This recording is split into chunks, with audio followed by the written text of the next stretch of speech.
श्री गणेशाय नमः।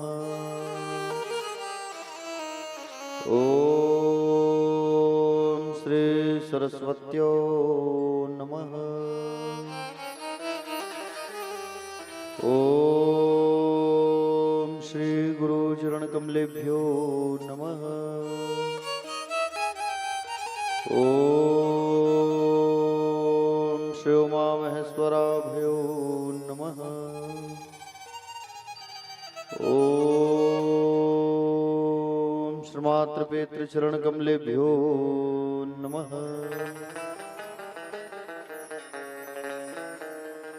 ओम श्री स्थान देवताभ्यो नमः।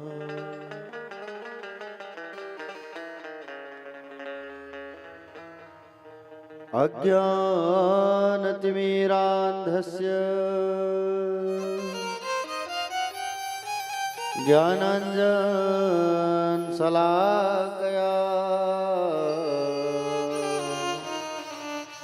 चक्षुन्मीलितं तस्मै श्री गुरवे नमः। यद्गिरिते स्थिलकायते त्रिभुवने तापत्रयोन्मूलनी यद्वाक्यामृतजीवनिह जनयति स्वान्ति सतामकौतुकम्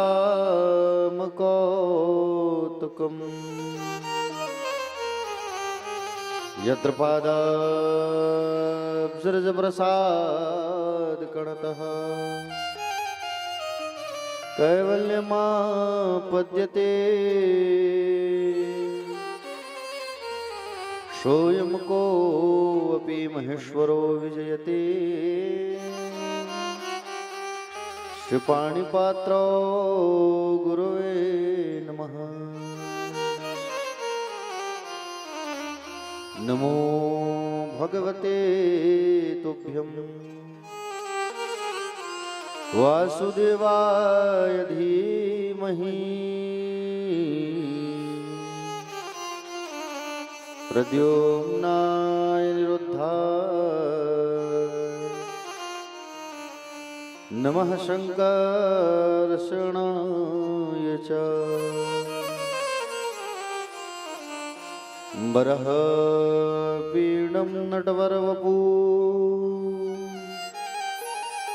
कर्णयो कर्णिकारं विप्रदासाकनककपिशं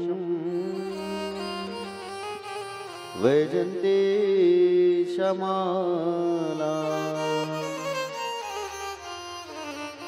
रन्ध्राणवेणोरधर सुधया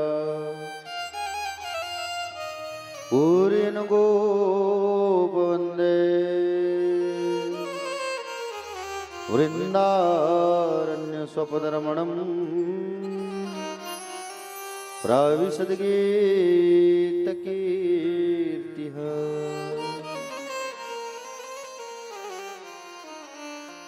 या कुन्देन्दुदुषारहारधवला या शुभ्रवस्त्रावृता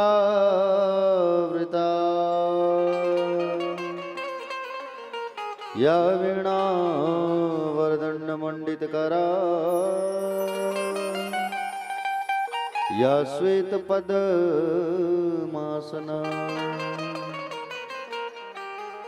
या ब्रह्माच्युतशङ्करप्रभृतिवी देवै सदा वन्दिता क्षमा पातु सरस्वती भगवती निःशेषजाड्याम्पः। देवी प्रपन्नार्तिहरे प्रसीद प्रसीद मातर्जगतोऽखिलस्य प्रसीद विश्वेश्वरि पाहि विश्व त्वमीश्वरी देवी शाराचरस्य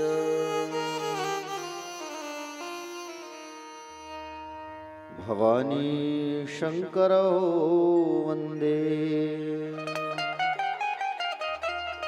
श्रद्धा विश्वासरूपिणो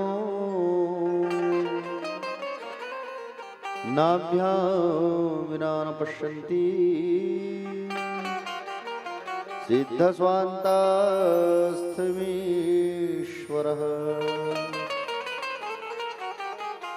सब द्वार को छोड़ के मां आयो तेरे द्वार। हे वृषभानु की लाडली अब मेरी ओर निहार।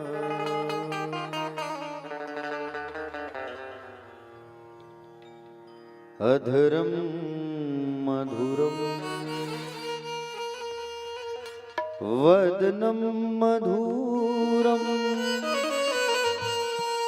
नयनम मधुरम अशितम मधुरम मधुरम मधुरम वदनम मधुरम नयनम मधुरम हसितम मधुरम हृदयम मधुरम गमनम मधुरम दूरम हृदयं मधुरं गमनं मधुरं मधुराधिपतेरखिलं मधुरम् वचनम मधुरम चरितम मधुरम वसनम मधुरम वलितम मधुरम वचनं मधुरं चरितं मधुरं वसनं मधुरं वलितं मधुरम् चलितम मधुरम भ्रमितम मधुरम मधुराधिपतेरखिलम मधुरम चलितं मधुरं रमितं मधुरं मधुराधिपतेरखिलं मधुरम्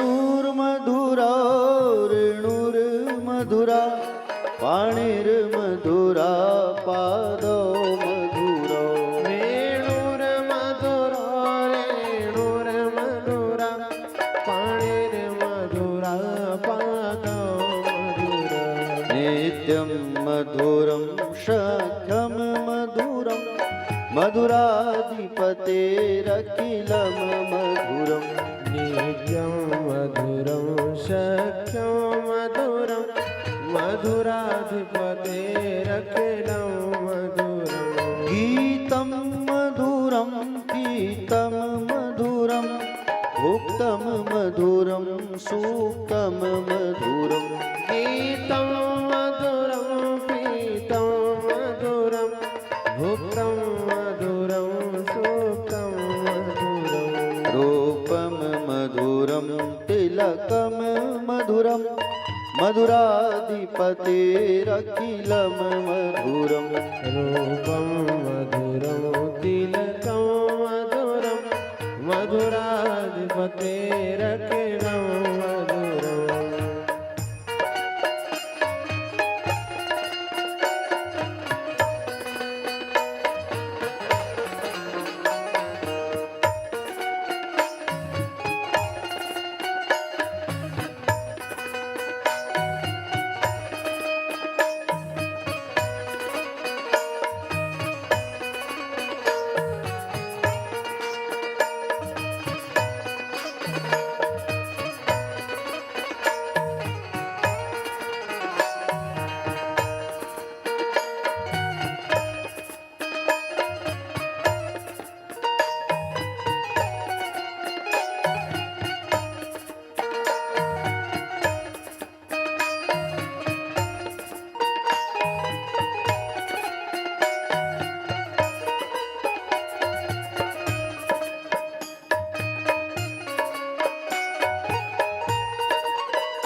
कर्णं मधुरं तरणं मधुरं हरणं मधुरं रमणं मधुरं कर्णं मधुरं तरणं मधुरं हरणं मधुरं रमणं मधुरम् वमितं मधुरं शमितं मधुरं मधुराधिपतेरखिलं मधुरम् वमितं मधुरं शमितं मधुरं मधुराधिपतेरखिलं मधुरम् गुञ्जा मधुरा माला मधुरा यमुना मधुरा वीची मधुरा कुञ्जा मधुरा माला मधुरा यमुना मधुरा वेचिन मधुरा सलिलं मधुरं कमलं मधुरं मधुराधिपतेरखिलं मधुरम् सलिलं मधुरं कमलं मधुरं मधुराधिपतेरखिलं मधुरम्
गोपी मधुरा लीला मधुरा युक्तं मधुरं मुक्तं मधुरम् गोपी मधुरा लीला मधुरा युक्तं मधुरं मुक्तं मधुरम् श्रेष्ठं मधुरं श्रेष्ठं मधुरं मधुराधिपतेरखिलं मधुरम् श्रेष्ठं मधुरं श्रेष्ठं मधुरं मधुराधिपतेरखिलं मधुरम् गोपा मधुरा गावो मधुरा यष्टिर्मधुरा श्रेष्ठिर्मधुरा गोपा मधुरा गावो मधुरा इष्टिर्मधुरा श्रेष्ठिर्मधुरा दलितं मधुरं फलितं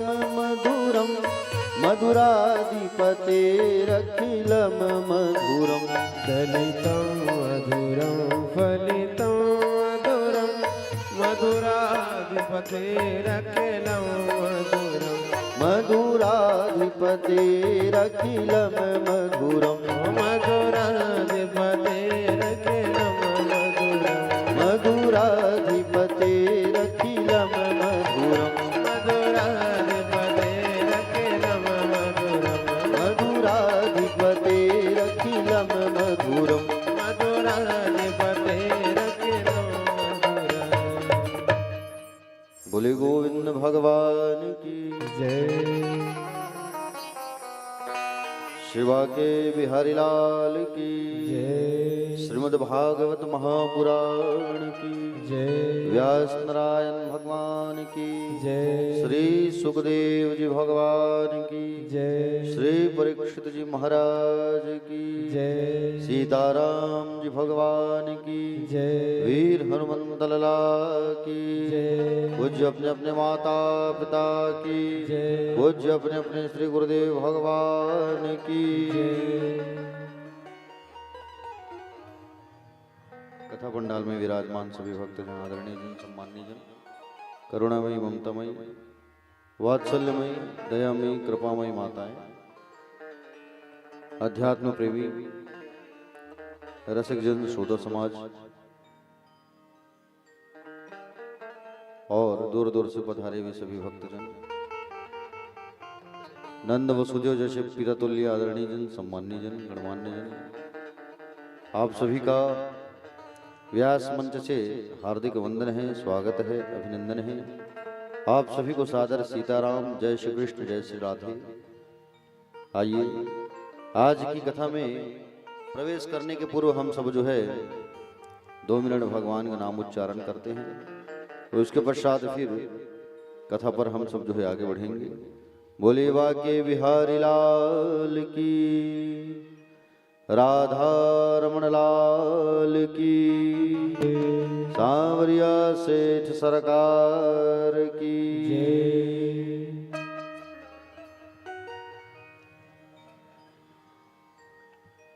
इतनी कृपा सांवरे बनाए रखना,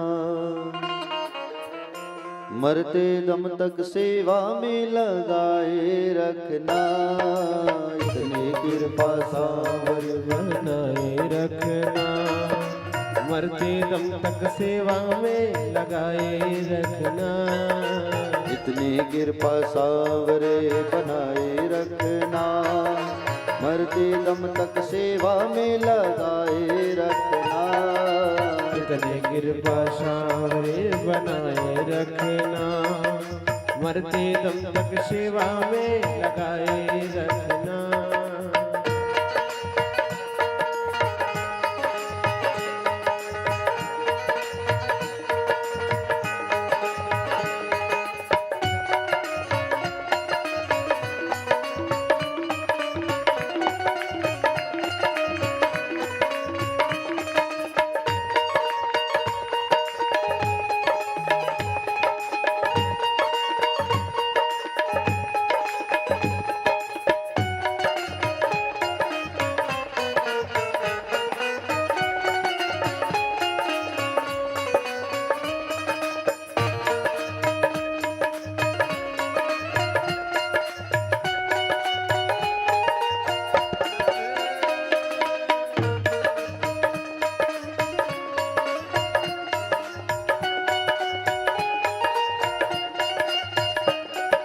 मैं तेरा तू मेरा बाबा, मैं राजी तू राजी।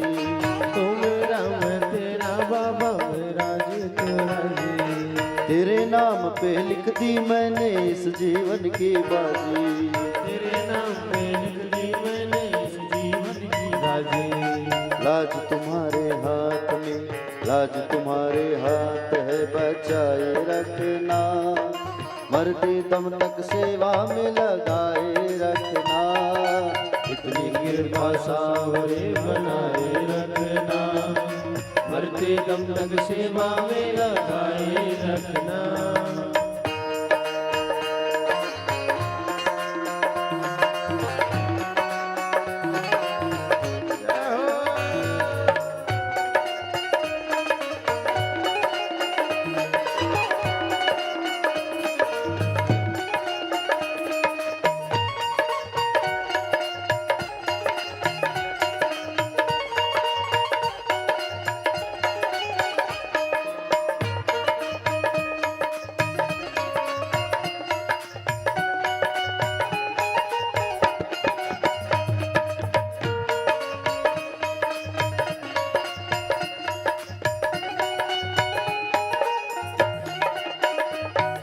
हाथ जोड़ मैं करूं प्रार्थना, भूल कभी न जाना।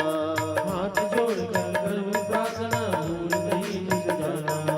तेरे दर पर बना रहे बस मेरा आना जाना। तेरे दर पर बना रहे बस मेरा आना जाना। दिन पे दिन ये सिलसिला, दिन पे दिन ये सिलसिला बढ़ाए रखना। मरते दम तक सेवा में लगाए रखना। इतनी कृपा सांवरे बनाए रखना, मरते दम तक सेवा में लगाए रखना।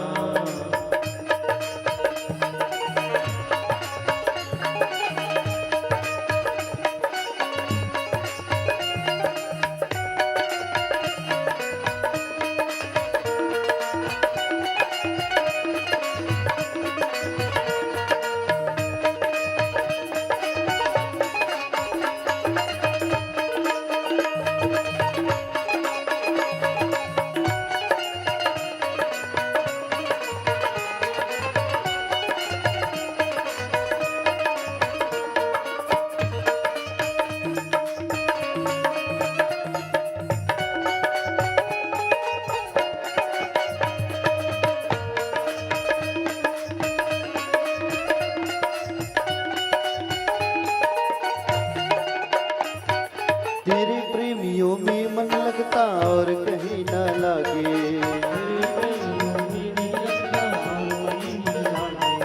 फीका फीका ये जग सारा भजन भाव के आगे। भजनों के इस भूख को, भजनों के इस भूख को जगाए रखना, मरते दम तक सेवा में लगाए रखना। इतनी कृपा सावरे बनाए रखना, मरते दम तक सेवा में लगाए रखना। इतनी कृपा सांवरे बनाए रखना, मरते दम तक सेवा में लगाए रखना। इतनी कृपा सावरे बनाए रखना, मरते दम तक सेवा में लगाए रखना। मरते दम तक सेवा में लगाए रखना, मरते दम तक सेवा में लगाए रखना। मरते दम तक सेवा में लगाए रखना।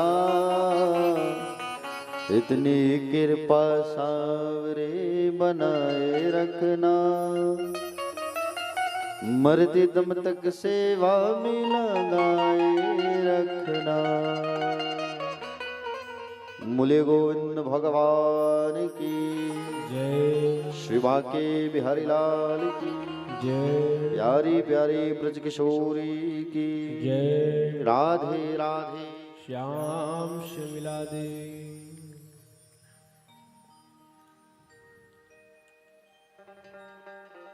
कल कहाँ पहुंचे थे कथा में?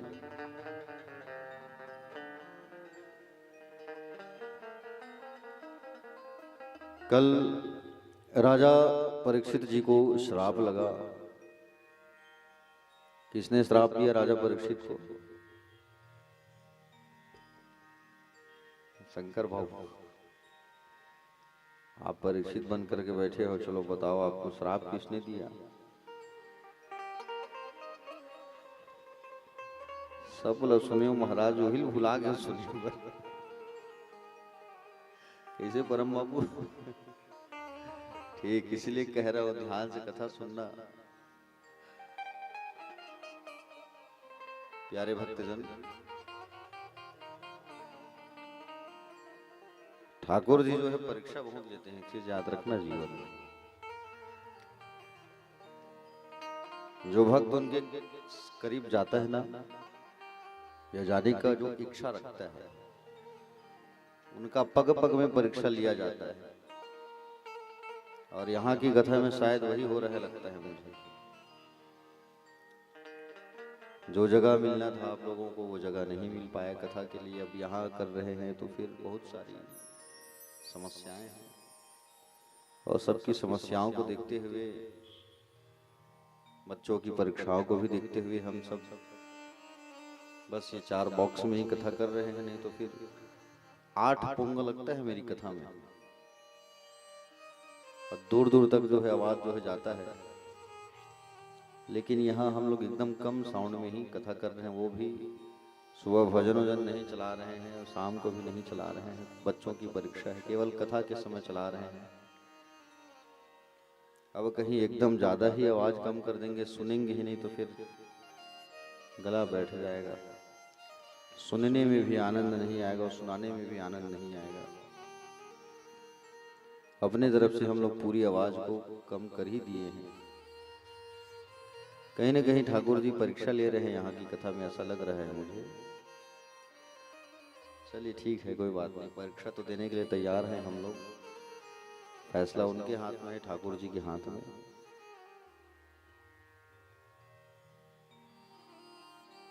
कल राजा परीक्षित जी को श्राप मिला। आइए, स्वागत है जगमोहन बाबू जी, आइए आइए। बड़े ही सज्जन व्यक्ति हैं हमारे आदरणीय श्री जगमोहन यादव जी, यादव समाज के अध्यक्ष भी हैं। एक बार ताली बजा के स्वागत करिए। और बड़ी ही दिव्य कथा इनके यहाँ सुंदर हुआ था।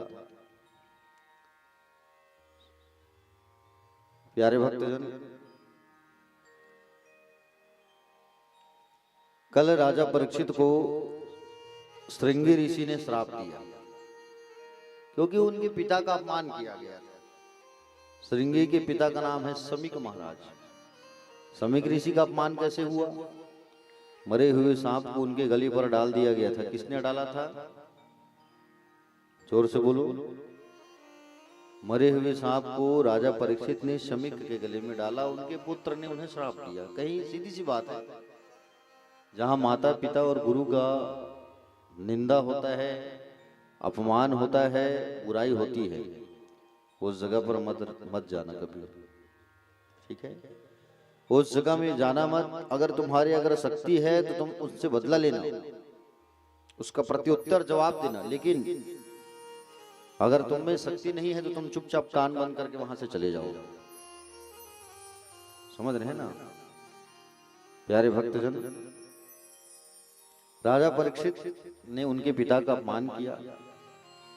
श्रृंगी ऋषि को क्रोध आया। शक्तिशाली श्रृंगी ऋषि भी दशरथ जी के दामाद हैं। समझ रहे हो ना? श्रृंगी ऋषि ने ही आकर के यज्ञ किया था, तब राम जी लोग पैदा हुए।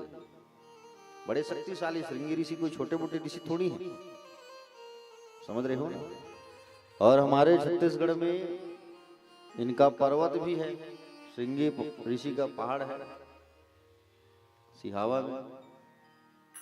वहां आज भी पुत्रष्टि कामना का यज्ञ किया जाता है। पुत्रष्टि यज्ञ होता है साल में, तो जिनका संतान नहीं होता वो वहां जाते हैं यज्ञ में शामिल होने के लिए, सिहावा। प्यारे भक्तजन, श्रृंगी ऋषि ने श्राप दिया कि तुम्हारी मृत्यु हो जाएगी 7 दिवस में, और तक्षक नाग जो है आकर के तुम्हें डसेगा। तक्षक नाग तुम्हें आकर के डसेगा, ऐसा उनको श्राप मिला। श्राप जब लगा राजा परीक्षित को, तो सब चीज छोड़ करके अपनी वस्त्रों को त्याग करके गंगा नदी के किनारे चले आए। मरने के समय लोग माँ गंगा का ही सहारा लेते हैं, और मरने के बाद भी लोगों की अस्थियों को वहीं ले जाकर के विसर्जन भी किया जाता है। समझ रहे हो ना? मरने के बाद भी लोग जो है अस्थियों को वहां लेकर के जाते हैं गंगा, क्योंकि माँ गंगा को वरदान मिला है। वरदान किसने दिया है? दुर्वासा ऋषि ने वरदान दिया है कि मरने के समय लोग तुम्हें याद करेंगे।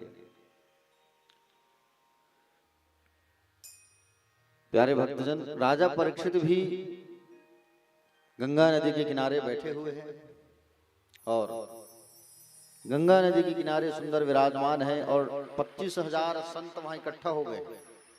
मालूम चला राजा परीक्षित मरने वाला है, तो भाई कोई अच्छा व्यक्ति जब उनको कोई तकलीफ होने वाली होती है, जब कोई मर जाता है ना, तो लोग उनको याद करते हैं, अरे अच्छा व्यक्ति था चला गया। और जो बुरा व्यक्ति होता है उन्हें लोग याद नहीं करते। करते हैं क्या? नहीं करते।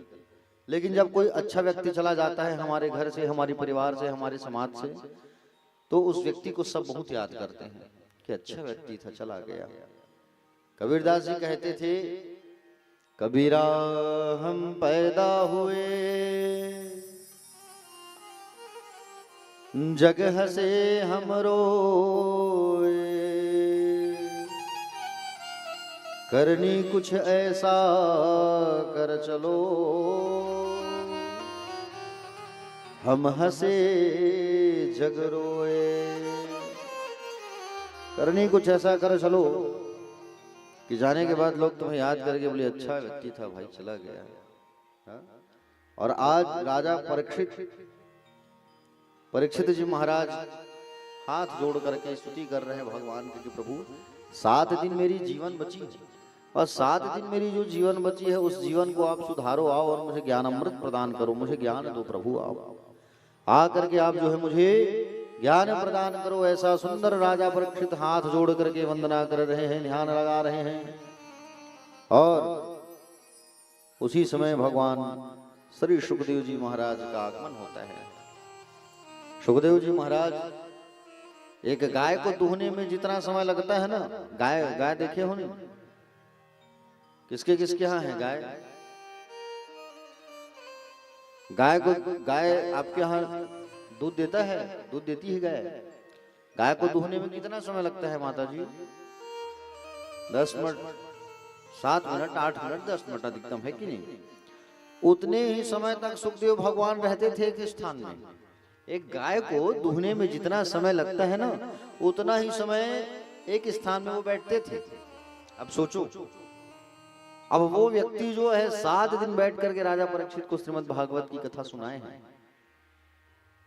सुखदेव भगवान जब आए तो वहां पर उनके पिता, उनके दादा, परदादा सब बैठे हैं। अब सब प्रणाम कर रहे हैं अपने से छोटे का, 16 साल का आयु। सब खड़े हो गए और सब खड़े होकर के प्रणाम करने लगे। आइए सुखदेव जी महाराज, आइए आइए आइए। आहा, बड़े बड़े ज्ञानी स्वागत कर रहे हैं। सुखदेव जी महाराज आए और सुंदर सुखदेव भगवान जी आए। ऊपर आसन पर उनके लिए विराजमान कराया गया, आसन लगाया गया। आसन पर उनको सुंदर बैठाया गया और जब आसन पर वो सुंदर बैठे, राजा परीक्षित का आंख बंद है। राजा परीक्षित को उठाया कि देखो आ गए हैं भगवान श्री सुखदेव, उठो उठो। और सुखदेव जी भगवान सुंदर प्यारे भक्तजन सामने बैठे हैं। राजा परीक्षित आंख खोले, देखे कि साक्षात शंकर के अवतारी, ऐसा लग रहा है शंकर जी बैठे हैं कथा अमृत सुनाने, कथा सुनाने। प्रणाम किया गुरुदेव। सुंदर उनका पैर धोए, पैर धो करके सुंदर उनका आरती पूजा करने लगे और प्रशंसा करने लगे। आप जैसे महात्मा अगर आगे तो जीवन धन्य हो गया।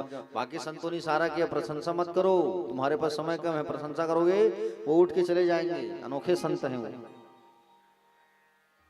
सीधा टॉपिक पे आ जाओ, तुम कहे इधर उधर बात मत करो, ज्यादा तारीफ कर दोगे तो चल देंगे। और सुंदर सुखदेव भगवान जो है कहे राजा परीक्षित से कि बोले राजन हम तुम्हें भागवत कथा सुनाएंगे।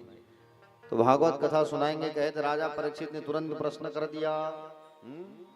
क्या प्रश्न किया? तुरंत प्रश्न कर दिया राजा परीक्षित ने। अतः पृच्छामि संसिद्धि योगिनाम पराम गुरु पुरसेष्यत कार्य म्रियमाणस्य सर्वथा। बोले गुरुदेव एक पहला प्रश्न मैं आपसे करूंगा। सुखदेव जी ने कहा कर बोलो क्या प्रश्न है। तब कहा कि बोले बताइए आप जो है कि मरने वाले व्यक्ति को क्या करना चाहिए, जिनके निकट मृत्यु है उस व्यक्ति को क्या करना चाहिए, आप मुझे बताइए। तब कहे कि बोले तुमने बड़ा अच्छा प्रश्न किया है कि जिनके निकट मृत्यु आ जाए उस व्यक्ति को क्या करना चाहिए। राजा परीक्षित ने ये नहीं पूछा कि मैं मरने वाला हूं 7 दिन तक मुझे क्या करना है कि मैं तर जाऊं मेरा कल्याण हो जाए, ये नहीं पूछा। उसने ये पूछा कि जिनके निकट मृत्यु आ जाए उन्हें क्या करना चाहिए। जिनके निकट मृत्यु आ जाए उन्हें क्या करना चाहिए, ऐसा सुंदर प्रश्न किया है प्यारे भक्तजन। और इस प्रश्न को सुन करके बड़े गदगद हो गए महाराज। आहा, संसार के लिए प्रश्न किया है, जनहित कल्याण के लिए प्रश्न किया है इन्होंने। किसके लिए? हम सब के लिए। हम सब के लिए सुखदेव भगवान से प्रश्न किया है राजा परीक्षित। देखो राजा हो तो ऐसा राजा हो। यहाँ तो लोग जो है अपने ही सब भला हो, हमारा अच्छा हो, हम क्या हमारा अच्छा हो जाए, ये आदमी सोचते हैं यार। दूसरों का भला हो ये नहीं सोचते। आदमी जो है अपनी भलाई देखते हैं। और मानव तो वही है जो खुद कष्ट में रह करके दूसरों को सुख प्रदान करे, वो मानव होता है। लेकिन आज मानवता खत्म हो गई है, देख रहे हो नहीं? संसार में मानवता जो है खत्म हो गई है प्यारे भक्तजन। मानव तो वही है जो जनहित का कल्याण करे, जन सेवा का काम करे, दूसरों के दुख में भागी बन करके दूसरों के दुख को दूर करे, वो मानव होता है। और राजा परीक्षित यही कार्य कर रहे हैं कि जिनके निकट तत्काल मृत्यु आ जाए, काल आ जाए, वो हड़बड़ा जाएगा आदमी, क्या करे उनके लिए। जब उनको मालूम चले कि मैं मरने वाला हूं तो ऐसे व्यक्ति को क्या करना चाहिए प्रभु, ये आप मुझे बताइए। तब कहे कि बोले प्यारे भक्तजन श्री सुखदेव जी महाराज कहने लगे राजन देखो तुमने समाज के उत्थान के लिए बड़ा अच्छा प्रश्न किया है। सतयुग में लोग जो ना 1 लाख साल तक जिंदा रहते थे। 1 लाख साल तक सती की आयु बहुत थी, समझ रहे हो ना। कलयुग से डबल द्वापर की आयु और उससे और डबल ऊपर की आयु। सोचो आप प्यारे भक्तजन, सतयुग के जो लोग हैं 1,00,000 साल तक जिंदा रहते थे। सतयुग के बाद आया त्रेता युग, तो त्रेता युग जब आया तो उसमें एक शून्य कम हो गया, एक जीरो कम हो गया। कितना हो गया? 10,000। द्वापर जब आया तो उसमें एक शून्य फिर कम हो गया। कितना हो गया? 1,000। और जब कलयुग आया तो उसमें फिर एक शून्य कम हो गया, 100 साल कलयुग वालों के लिए। और 100 तक पहुंचबो धन्य पहुंचबो तेकर गारंटी नहीं है कि नहीं? 100 तक पहुंचबो के ओकर कोई गारंटी है? बताओ। यहाँ 3 साल के लड़का चश्मा लगा थे, 16 साल के लड़का बाल पाका थे, है कि नहीं? ये बेचारा महाराज है बैठे और बाजू में सबो बाल है पक गए। आज बता रही से बाल वाल बहुत झड़ रहे भैया, पक रहे कि मैं कहते हैं मोरो ज्यादा सियान हो गए। सब गोदरेज के जमाना है, देकर टिकरिया दिखत बाल। आँख कमजोर हो जाता है, बाल पकने लग जाता है। 35 वर्ष के व्यक्ति को मधुमेह की बीमारी हो जाती है, डायबिटीज।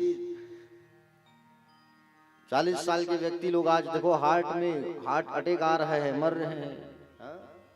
आयु जो है ये कलयुग नहीं तो क्या है बताइए, है कि नहीं? जो बच्चा 3 साल का उसको चश्मा लग रहा है, 10 साल के लड़के का बाल पक रहा है, 30 साल को मधुमेह की बीमारी हो रही है, 40 साल में अटैक आ रहा है लोगों को, तो ये कलयुग नहीं क्या है? सुखदेव जी कहते हैं कि वेद की ओर से कलयुग की व्यक्ति की आयु 100 वर्ष है। कलयुग में व्यक्ति कम से कम 100 वर्ष उसको जीना है, लेकिन 100 की गारंटी नहीं है। आज 80, 70, 60 में ही सब लुढ़क रहे हैं, है कि नहीं? प्यारे भक्तजन, इसलिए कहा गया है शतम विहाय भोक्तव्यम, मतलब 100 कामों को छोड़ करके आप क्या करो? शतम विहाय भोक्तम मतलब 100 काम को छोड़ के भोजन करो। 1000 काम को छोड़ करके आप क्या करो? स्नान करो। लाख काम को छोड़ करके दान करो, और करोड़ों काम को छोड़ करके भगवान का भजन करो। इसलिए कहा गया है। समझ रहे हो ना? मनुष्यों की कोई गारंटी नहीं है कब किसके ऊपर क्या आ जाए। स्थिति बहुत बेकार चल रही है आजकल। प्यारे भक्तजन, 24 घंटा होता है एक दिन में, है कि नहीं? 12-12 घंटे अलग करो आप। प्यारे भक्तजन, व्यक्ति जो है 12 घंटे सोने में बिता देता है आजकल, और 12 घंटे अन्य काम पर। तो भगवान का भजन कब करे? मनुष्य की उम्र 100 साल की है, 50 साल तो सोने में ही बिताया है, 25 साल स्त्री संग बिताया है। 25 का जो बचा वो इधर उधर फिजूल खर्चे में बिता दिया, तो भगवान का भजन कब करे? समझ रहे हो ना? सुखदेव जी ने कहा कि जल्दी मरने वाले व्यक्ति को केवल एक ही काम करना चाहिए, तस्मात् भारत सर्वात्मा भगवान ईश्वर हरि श्रोतव्या कर्तव्यस्य स्मर्तव्यस्यता भयम। जल्दी मरने वाले व्यक्ति को एक ही कार्य करना चाहिए। क्या करना चाहिए? श्वास श्वास पर कृष्ण भजी, वृथा श्वास जन खोए, न जाने या श्वास की आवन हो या न हो। इस श्वास की कोई गारंटी नहीं है, जो आ रहा है और वो कब चला जाए इसकी कोई कहानी नहीं है श्वास की भैया। इसलिए प्रत्येक श्वास पर, प्रत्येक कार्य पर भगवान का नाम भजो, भगवान की स्तुति करो, भगवान का गान करो। प्रत्येक कार्य पर श्वास की कोई गारंटी थोड़ी है। जो हम हवा ले रहे हैं ऑक्सीजन उसी फिर से ले। इसलिए क्या कहा गया है? श्वास श्वास पर कृष्ण भजी, वृथा श्वास जनि खोए, ना जाने या श्वास की आवन हो या न होए। इसलिए क्या कहा गया है? इसलिए प्रत्येक परिस्थिति में मनुष्य को चलते फिरते, उठते बैठते, खाते पीते, हंसते नाचते गाते क्या करो? केवल कृष्ण कृष्ण कृष्ण कृष्ण कृष्ण कृष्ण कृष्ण कहो। प्रत्येक परिस्थिति में कृष्ण कहे तो मान लो जाए। उदाहरण बता रहा हूं, हे राम हे कृष्ण, कहीं अटैक आ गया, मर गए, तो मरने के पहले भगवान का नाम तो निकला है। हे राम कहे और तुरंत अटैक आ गया, तड़ से मर गए, तो कम से कम मुंह में नाम निकलेगा तो तुम तर जाओगे। समझ रहे हो? और कहीं दिन भर खा रहे हो, खाते खाते अटक गए, वो अटैक आ गया, ब्लॉक हो गया, नली मर गए, तो फिर खाने के लिए फिर जन्म लेना पड़ेगा। इसलिए भगवान का नाम प्रत्येक परिस्थिति में किसका नाम भजो? भगवान का नाम भजो। कर से कर्म करहु विधि नाना, मन राखहु जहां कृपा निधाना। मन को गोविंद के चरणों में हमको लगाना चाहिए। जो हमारा मन है ना, मनुष्य का सीपीयू ये है, सेंट्रल प्रोसेसिंग यूनिट। तो ये जो हमारा सीपीयू है ना, दिमाग, उसको कहाँ लगाना है? हमारे मन को ठाकुर के चरणों में लगाना है। समझ रहे हैं ना प्यारे भक्तजन? मन ही तो बंधन का और मुक्ति का कारण होता है। ये मन जो होता है वो बंधन का और मुक्ति का कारण होता है। इसलिए आप अपने इस मन को ठाकुर जी के चरणों में लगाइए। अब कहे बोले, आप अगर मंदिर जाओगे, पुजारी जी आपको कहेंगे, क्या कहेंगे कि बोले फूल चढ़ाओ, चढ़ा दिए, फल चढ़ाओ, चढ़ा दिए, चंदन लगाओ, लगा दिए, अगरबत्ती दिखाओ, दिखा दिए। अब पंडित जी आपको कहे अपने मन को चढ़ाओ, तो मन को कहाँ चढ़ाओ? पूजा तो कर रहे हो लेकिन मन कहाँ गए है? घर में। घर थोड़ी जाओगे मन को लाने के लिए, क्या? पूजा जरूर कर रहे हो, कथा जरूर सुन रहे हो, लेकिन मन जो है चला गया कहाँ? घर की ओर। अरे घर में दरवाजा लगाया हो, धन्नी लगाया हो, सगा होगा आज ही थोड़ा गड़बड़ हो जी, हम नीति बैठे हैं, है नहीं? शादी के सीजन चलत, सगा होगा कोनो आज ही दरवाजा लगायल, हम भुला गए हैं। बैठे हो यहाँ, आपका मन गया है गोल बाजारो, शादी में जाना है, कुछ खरीदे और भी जाना है, लेकिन कथम बैठ गए, 4 बजने वाले हैं, कतेक बजे जाओ? ये आपका मन कह रहा है, क्योंकि मन जो है बड़ा चंचल होता है। और इस मन को आपको भगवान में लगाना है, गोविंद में लगाना है।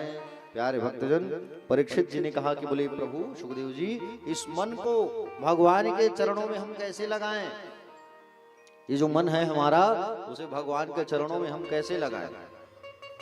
तब भगवान श्री सुखदेव जी ने कहा, राजन, मन को अगर वश में करना है तो 4 बातों को ध्यान में रखना चाहिए। जितासनो, जित श्वासो, जित संगो, जितेंद्रिया, स्थूले भगवतो रूपे मन संधारे ददीया। 4 कार्य कौन सा है इस मन को एकाग्रचित्त करने का? एकदम ध्यान से सुनना। ये मन जब तक एकाग्रचित्त नहीं होता, खासकर विद्यार्थी भी सुने, एग्जाम का समय है, ये मन जो है एकाग्रचित्त कब होगा?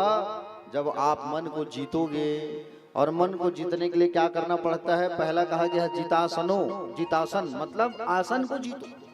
आप जिस स्थान पे बैठे हो या बैठ के पूजा करते हो ना, उस स्थान को आपको जीतना पड़ेगा।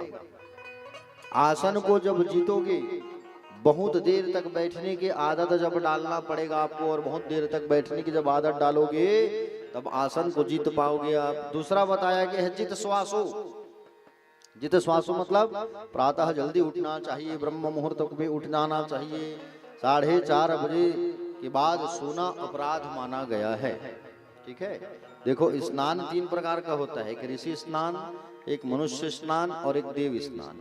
ठीक है, ऋषि, मनुष्य और राक्षस स्नान, 3 स्नान होता है। जो व्यक्ति 4:30 बजे स्नान करता है उसे ऋषि स्नान कहा गया है। और जो सूर्योदय के 10 मिनट पहले नहा लेता है, सूर्योदय के 10 मिनट पहले उसे मनुष्य स्नान कहा गया है। और जो सूर्योदय होने के बाद नहा रहा है उसे राक्षस स्नान कहा जाता है। अब चलो आप मन बताओ कतेक बजे स्नान करते होते? हाँ, कतेक बजे नहाते हो दाई आप? 5 बजे। आप ला कम से कम बढ़िया ऋषि स्नान के फल मिलत है। और 8 बजे वाले कौन कौन है? 9 बजे वाले, 8-9 बजे कौन कौन नहाते हो? हाँ, तुम सब राक्षस वाले आओ, समझ रहे हो ना? प्रातः काल हमारे संगीत वाले मन घलो कहत, गुरु जी हम 4:30 बजे नहाथन की एक आध दिन दिखेल जाऊं, अलग अलग जगह रहते ना। तो जित श्वासो, प्रातः काल जल्दी उठ करके स्नान करें आप। हाँ, और सुखदेव जी कहे प्रातः काल स्नान करने के बाद प्राणायाम करें। प्राणायाम करने से ब्रह्मानंद की शुद्धि होती है, मानसिक चिंता मिट जाती है। प्राणायाम करने से शरीर जो है स्वस्थ रहता है, स्मरण शक्ति बढ़ती है प्राणायाम करने से। ठीक है प्यारे भक्तजन, प्रातः काल जब भी आप उठो सो करके, तो सबसे पहले आपको क्या करना चाहिए? आजकल लोग जो है बिस्तर में रहते हैं और बिस्तर में रहने से पहले चद्दर ओढ़े हैं, पहले चाय बन गया कि नहीं पूछा करते हैं लोग जो है। चाय बनते हैं कि नहीं करके पूछते हैं लोग जो है। अरे चाय को छोड़ो तुम, और बिस्तर में सोए हो तो सबसे पहले कर दर्शन किया करो। कर दर्शन बोले तो हस्त का दर्शन, हाँ? पहले आप कर दर्शन करो, लेकिन आजकल क्या हो गया है, कप दर्शन हो गया है। अब वो कप दर्शन भी नहीं, अब मोबाइल दर्शन हो गया है। प्रातः काल मोबाइल दर्शन, ककरो फोन आए धन्य आहे, हाँ मिस कॉल थोड़ी आया है भाई ककरो। सूत की उठी आदमी पहले वहां तो देखल छोड़ के मोबाइल ले देखते आजकल, है नहीं? चार्जिंग ये धन नहीं है, ककरो फोन थोड़ी आए। तो कहा गया है कराग्रे वस्ते लक्ष्मी कर मध्य सरस्वती कर मूले तो गोविंदम प्रभाते कर दर्शनम। कहा गया है कि प्रातः काल बोले हमको सो करके जब भी आप उठे तो क्या करे, सबसे पहले बिस्तर पर बैठो आप, और बैठने के बाद अपने हाथों को रगड़ना चाहिए, और रगड़ करके ऐसा देखना चाहिए। देखने के बाद हाथों की लकीरों को देखा करो, और देखने के बाद आंखों को स्पर्श किया करो, और आंखों को स्पर्श करने के पश्चात आंखों को स्पर्श करने के बाद इस 3 उंगली से, कितने उंगली से, इन 3 उंगली से धरती मैया का प्रणाम करो, और धरती मैया का प्रणाम करने के पश्चात अपने दाहिने पैर को, ठीक है, दाहिने पैर को सबसे पहले नीचे उतारो आप, बाएं को नहीं, दाहिने पैर को कहाँ उतारो, नीचे उतारो आप, और दाहिने पैर को उतारने के बाद बाएं पैर को उतारो। उसके पश्चात माता पिता और गुरु का स्मरण करो, और स्मरण करने के बाद भगवान का चेहरा देख लो या अपने चेहरा देख लो दर्पण में। पता चला दरवाजा खोले, सबसे पहले सुबह सुबह पड़ोसी कहीं टेंशन में गुजर रही है, नल नहीं खुले है, आज पानी नहीं भरे हो, कोनो कर चेहरा देख दे, दिन भर तुम टेंशन में दिन जाए हैं। इसलिए अपना चेहरा देख लो भैया प्रातः काल उठ करके, और उठ करके चालू मत कर देना लगाना ऐसा ऐसा, कई जन देख मुंह धो नहीं रहा, श्रृंगार है चालू। श्रृंगार कब करना चाहिए, नहाने के बाद करना चाहिए, तो बिना नहाए चालू हो जाता है श्रृंगार जो है। कितने लोग हैं ऐसे करने वाले, ईमानदारी से बताना। कोनो नहीं है, ठीक है। तो प्रातः काल क्या करना है आपको, सबसे पहले अपने हाथों को रगड़ना है, हाथों को देखना है, फिर रगड़ना है, फिर आंखों में हृदय में स्पर्श करना है, 3 उंगली से धरती मैया का प्रणाम करना है, दाहिने पैर को नीचे उतारना है, फिर बाएं पैर को उतारना है, फिर आपको अन्यत्र कार्य करना है, ठीक है प्यारे भक्तजन। तीसरी बात बताया गया है, मन को भगवान के चरणों में लाने के लिए तीसरा स्टेप, ठीक है। तीसरा स्टेप क्या है, संग जीतना। संग जीतना मतलब जितासनो जित श्वासो जित संगो, मतलब कहा गया है संग। संग किसका करना है, तीसरा स्टेप है, तीसरा बात जो है संग। व्यक्ति में दोष भी आते हैं संग करने से, और व्यक्ति के अंदर अच्छा गुण भी आता है संग करने से, ठीक है। व्यक्ति के अंदर अच्छा गुण भी आता है संग करने से, और व्यक्ति के अंदर दोष भी आता है अच्छा संग करने के लिए। आदमी संगति में बिगड़ भी सकता है और बन भी सकता है, ठीक है। संग करोगे तुम शराबी का, और शराबी का कबाबियों का संग करोगे तो उसका गुण आपके अंदर आएगा।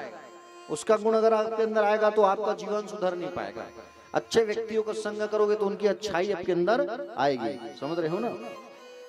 अच्छा व्यक्ति का गुण सीखोगे तो अच्छा संग करोगे तो रंग भी अच्छा चढ़ेगा, और संग बुरा करोगे तो बुरा का रंग चढ़ेगा तुम्हारे ऊपर। जैसा हम करते हैं वैसा हमारे ऊपर होता है। जैसे उदाहरण, आपके घर पर आप जो है, जैसे आपके यहाँ छोटा बच्चा है, देखना आप, जैसे हमारे घर में छोटा बच्चा, हम बचपने से उनसे हिंदी में बात करते हैं तो हमसे हिंदी में बात करता है। अगर बचपने से अगर हम उनसे छत्तीसगढ़ी में बात करें तो हमसे छत्तीसगढ़ी में करेगा। और आप महाराष्ट्र चले जाओ, महाराष्ट्र आप जाओगे, वहाँ बच्चा जन्म लेगा तो वहाँ आप उसको मराठी भाषा सीख जाएगा, हाँ समझ रहे हो ना। उड़ीसा जाओगे तो बच्चा उड़िया भाषा में बात करेगा बचपन से। तो ये संग का असर होता है, जैसा संग करोगे वैसा रंग भरोगे, हाँ? इसलिए अच्छा संग करना चाहिए प्यारे भक्तजन। एक मदालसा नाम की नारी थी, मदालसा, ध्यान से सुनना। मदालसा नाम की एक नारी थी। महाभारत में मदालसा की कथा जो है आती है, ठीक है। बड़ी पवित्र आत्मा नारी मदालसा, ऐसी वेदांत की ज्ञाता थी मदालसा जो है। खूब ज्ञान था इनके अंदर, मदालसा के अंदर खूब ज्ञान। और मदालसा के घर में जब बालक जन्म लेता था ना, जैसे ही उसके घर बच्चा जन्म लेता था मदालसा के घर में, तो बच्चा जब जन्म लेता था तो बच्चे को पालने में सुलाती और अपने नन्हे से पुत्र को उपदेश देती कान में। बच्चा जब छोटा रहता ना, बच्चे को उठाती, पालने में डालती, पालने में डाल करके मदालसा जो है क्या करती है, और उनके कान में मदालसा बच्चों के कान में बोलती थी। क्या बोलती थी कान में? बेटा तुम शुद्ध हो, तुम मुक्त हो और तुम नित्य हो, ऐसा उपदेश करती थी। क्या कहती थी? बेटा तुम शुद्ध हो, तुम मुक्त हो और तुम नित्य हो, ऐसा कान में कहती थी वो मदालसा जो है। और कान में कहती थी, जिसका परिणाम क्या होता था, बालक जो है 8-10 साल का जब होता था ना, तो बालक जो है घर को छोड़ करके जंगल चले जाता था भगवान की भक्ति करने के लिए। वो मदालसा जब जब उसके यहाँ बच्चा हुआ, वो मदालसा ऐसे ही करती थी, उनके कान में बोलती थी, बेटा तुम शुद्ध हो, तुम नित्य हो, तुम मुक्त हो, ये कहती थी। कौन? मदालसा जो है।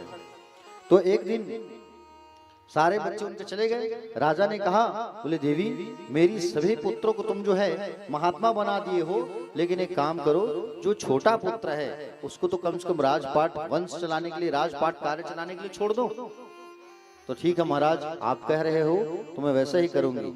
छोटा जो पुत्र था, लेकिन मैं इस छोटे पुत्र को जरूर कुछ दे करके जाऊंगी, ऐसा कहा करके मदालसा ने क्या किया, मदालसा जो है प्यारे भक्तजन, मदालसा ने कहा, सुनिए राजन, मैं अपने छोटे से पुत्र अलर्क, क्या नाम था छोटे पुत्र का? अलर्क नाम था, अलर्क। और अलर्क को उपदेश नहीं करूंगी, लेकिन एक ताबीज में कुछ लिख कर मैं उसे जरूर दूंगी, गले में जरूर पहना के जाऊंगी। मदालसा ने वही किया। भोजपत्र में एक मंत्र लिखा और भोजपत्र में एक मंत्र लिख करके बच्चे को ताबीज दे दिया। पति पत्नी जब जंगल जाने लगे, अलर्क ने कहा, माता पिता आप हमें छोड़ करके जा रहे हो, मेरे सारे भाई तो महात्मा बन गए, अब मुझे तो छोड़ करके मत जाओ। अब मुझे छोड़ करके जाओगे तो मुझे उपदेश कौन प्रदान करेगा, मुझे ज्ञान कौन देगा? मदालसा ने कहा, बेटा तुम्हारे गले में जो ताबीज है, तुम्हारे गले में जो ताबीज है ना, उस ताबीज को तुम जो है क्या करना, जब तुम्हें समय मिले जिंदगी में, जब तुम परेशानी में रहोगे, तो उस ताबीज में एक मंत्र में लिख के डाली हूं, उसे खोल के पढ़ना। इतना कहा करके माता पिता मदालसा और राजा जो है चले गए जंगल। उसका बेटा जो है अलर्क, एक दिन उसकी मानसिक व्यथा हो गई, मतलब मन डिस्टर्ब हो गया। और मन जब डिस्टर्ब हुआ अलर्क का, तब उसने उस ताबीज को खोला, और ताबीज को जब खोला तो उसमें एक मंत्र लिखा हुआ था। क्या मंत्र लिखा था? संग सर्वात्मा त्याज्य सह चित्युक्तम न शक्यते है, ससदीभाः सह कर्तव्या सताम संगो हि भेषजम, कामः सर्वात्मा हे वहातुम चिक्षक्यते न सा, मुमुक्षाम प्रतित्कार्य सेवतेवम तस्यापि भेषजम। उसमें क्या लिखा था उस ताबीज में, उस मंत्र में बताऊं? सुनो बेटा, हमेशा संग को हमेशा त्यागने का प्रयास करना। बुरे आदमी का संग मिला तो उसे त्याग देना, कभी बुरे लोगों को संग मत करना। संग करना है तो विद्वानों का संग करना, संतों का संग करना। संतों का संग करोगे तो तुम भव से पार हो जाओगे, भव सागर से पार हो जाओगे। और भव सागर से उतारने का एक नौका है, कौन? औषधि है। संत का संग तो एक औषधि है, एक नाव है भव सागर से पार उतारने के लिए। हा? इसलिए अच्छा संग करना, केवल यही लिखा था उस ताबीज में, अच्छा संग करना, बुरे का संग कभी मत करना, और संतों के साथ रहना, संतों की सेवा करना, संतों के मार्गदर्शन में रहना, केवल यही लिखा था उस मदालसा ने उस मंत्र में। और उस मंत्र को पढ़ा और जीवन में उसको उन्होंने उतारा, और जीवन की सारी समस्याएं हल हो गया। इसलिए कहा जाता है अच्छे लोगों का संग करो और अच्छे लोगों की बातों को सुनो। समझ रहे हो ना? कौन क्या कह रहा है, कौन कैसा कहेगा, इस बात को त्याग करके, भूल करके अच्छे लोगों की बातों को सुनो, अच्छे लोगों का संग करो। और अच्छों का जब संग करोगे तो अच्छा बात तुम्हारे अंदर आएगा। समझ रहे हो ना? अच्छा संग करो, अच्छे लोगों की बात करो। कौन क्या कह रहा है इसकी बात छोड़ो, निंदा को त्यागो, निंदा मत करो। जब समय मिलता है, खाली समय में जब बैठते हो, तो इधर उधर की बातों को छोड़ करके भगवान का भजन करो, सत्संग की बात करो। तो जहाँ समय मिलता है चालू हो जाते हो। भाई के परिवार में होकर यह नवा कार ले देखना, बिल्डिंग में बिल्डिंग उठा अरे ऊपर यहाँ देखना, खाली नया नया सोना खार ले उतरे थे हर महीना। भाई कहाँ पैसा आते थे? समय खाली मिला तो खाली हम सब इसी में चर्चा करते हैं, वो ऐसा हुआ वो ऐसा हुआ। अरे उससे छोड़ो, भगवान का संकीर्तन करो, भगवान का भजन करोगे तो कल्याण ही कल्याण होगा। प्यारे भक्तजन, चौथा बात कहा है जितेंद्रिया। 3 बात मैंने बताया आपको, और चौथा बात है जितेंद्रिया। इंद्रियों को जितना, इंद्रियों को वश में करने का प्रयास करो। ये इंद्रिया जो है, इंद्रियों को जिसने संयमित नहीं किया उसका जीवन आदर्श नहीं बन सकता। फिर एकांत में बैठ जाए उसका जीवन आदर्श बन सकता है। ये 4 चीज जीवन में लागू कर लो, और 4 चीजों को जीवन में लागू करके केवल भक्ति को जीवन पर उतारो, भगवान का भजन करो, सत्संग करो। इसी में आप सबका जो है कल्याण है। और भगवान के भजन के बिना सब अधूरा है। इसलिए क्या करो, भगवान का सत्संग करो, भगवान का कीर्तन करो, स्तुति करो। ठीक है ना? क्या करना है? स्तुति करना है। ओ पापी मन कर ले भजन, मौका मिला है तो कर ले सतन, बाद में प्यारे पछताएगा जब पिंजरे से पंछी निकल जाएगा, जब पिंजरे से पंछी निकल जाएगा, पिंजरे से पंछी निकल जाएगा, पिंजरे से पंछी निकल जाएगा। पापी मन मौका मिला है, बाद में प्यारे पछताएगा जब पिंजरे से पंछी निकल जाएगा, जब पिंजरे से पंछी निकल जाएगा। पिंजरे से पंछी निकल जाएगा, पिंजरे से पंछी निकल जाएगा।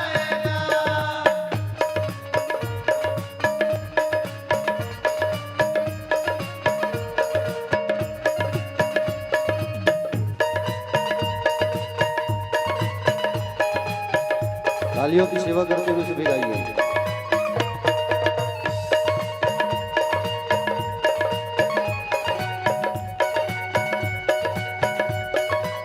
श्री राधे।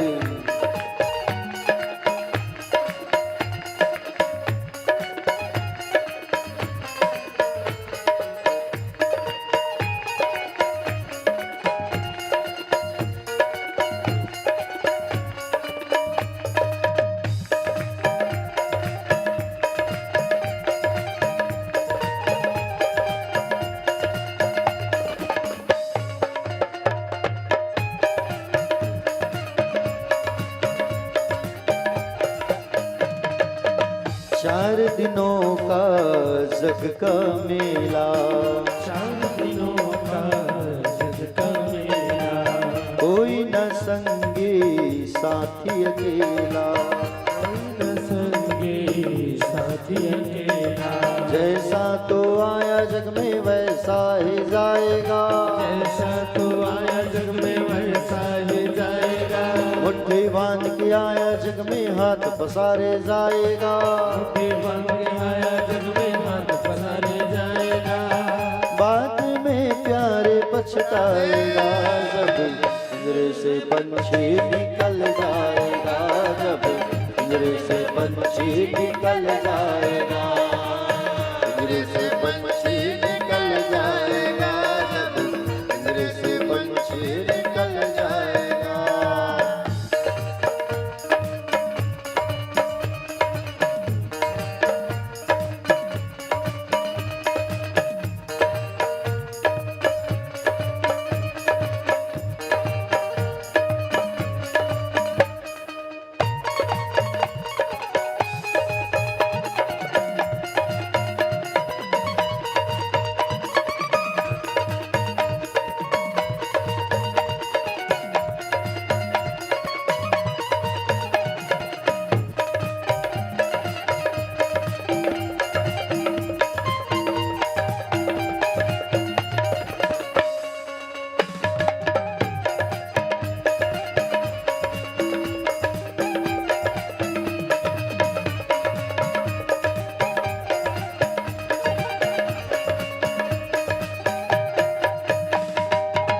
भाई बंधु कुटुंब कबीला,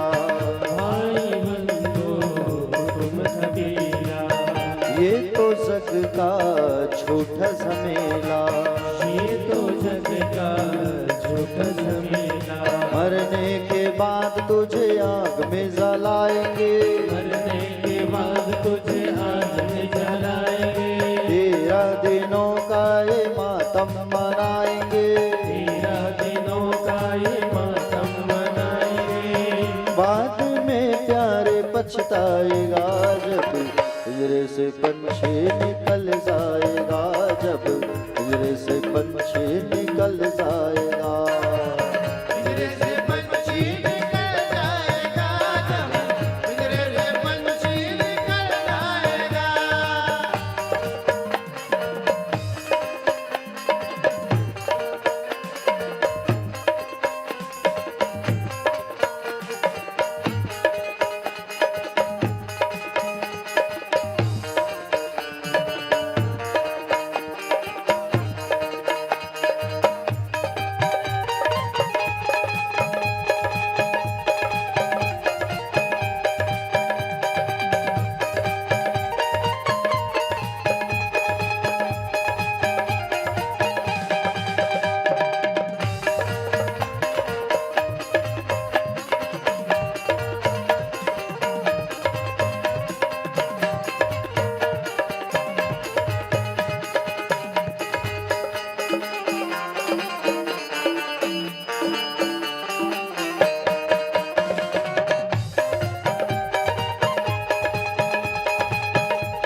राम नाम का सुमिरन कर ले, राम नाम का सुमिरन कर ले, राम जी का नाम प्यारे घट में भर ले, राम जी का नाम प्यारे घट में भर ले, राम जी का नाम प्यारे काम तेरे आएगा, राम जी का नाम प्यारे काम तेरे आएगा, जीवन मरण से तू मुक्ति पा जाएगा, जीवन मरण से जो मुक्ति में पाएगा, बाद में प्यारे पछताएगा जब पिंजरे से पंछी निकल जाएगा, जब पिंजरे से पंछी निकल जाएगा, पिंजरे से पंछी निकल जाएगा, जब पिंजरे से पंछी निकल जाएगा।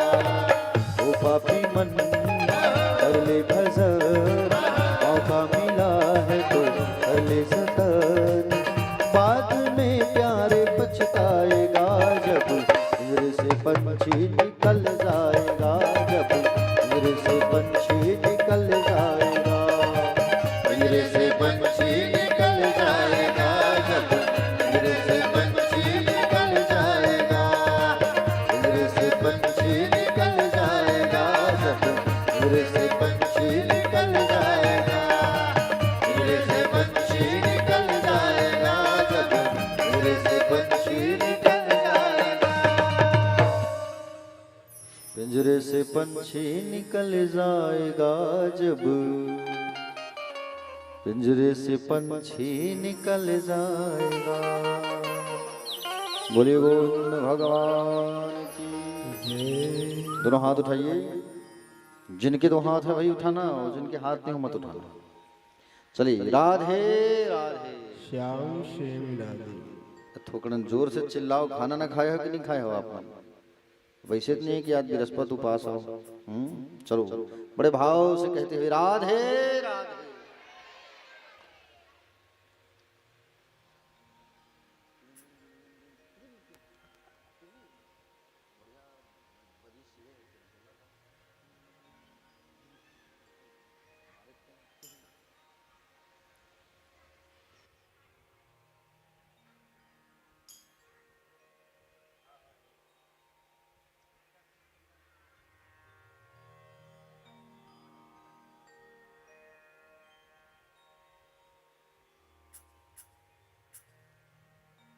बोले गोविंद भगवान की।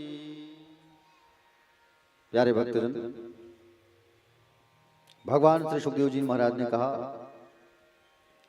प्यारे भक्तजन देखो राजन, चिंतन को बढ़ाओ भगवान के प्रति, मन को एकाग्रचित्त करके, और चिंतन को बढ़ाओ और चिंता को मिटाओ।